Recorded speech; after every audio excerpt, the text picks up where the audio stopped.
الحمد لله رب العالمين.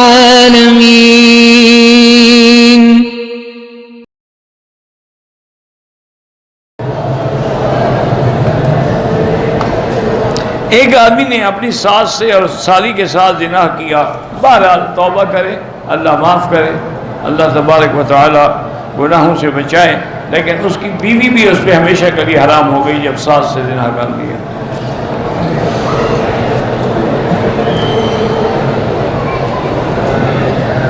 عمرہ کرنے کے بعد بال اپنی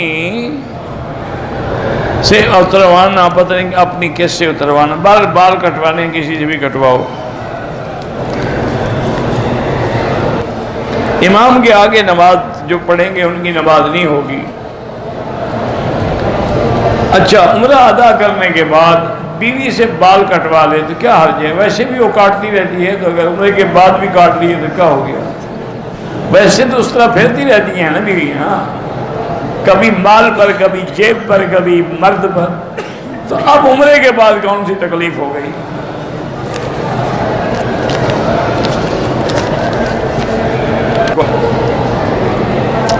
ہاں، اگر کسی آدمی نے گناہوں سے توبہ کر لی ہے تو اس کو اس گناہ کا تانا نہ دیا جائے، اگر دو گے تو گویا کہ تم شیطان کی مدد کرو گے، اس کے اکسا رہے ہو گناہ پر۔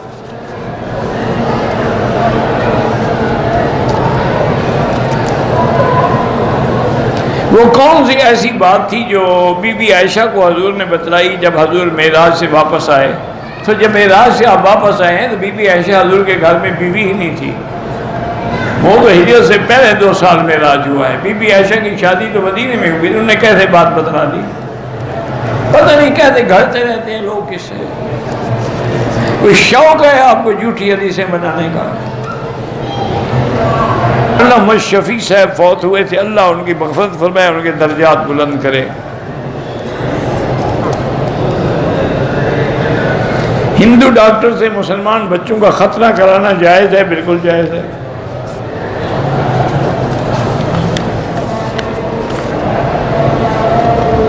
سب کے لیے طواف یا عمرہ ایک کے لیے ایک ہوتا ہے۔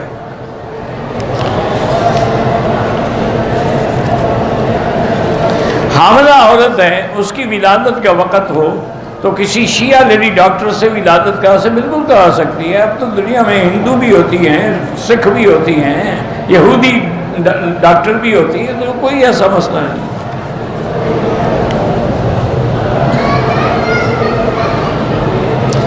میں نے عمرے کے طواف میں چھوٹی تسبیح نکالی، بیگ میں عطر تھا، اس کی خوشبو ہاتھ پہ لگی، دم نہیں ہوگا، 2-4 ریال خیرات کر دیں۔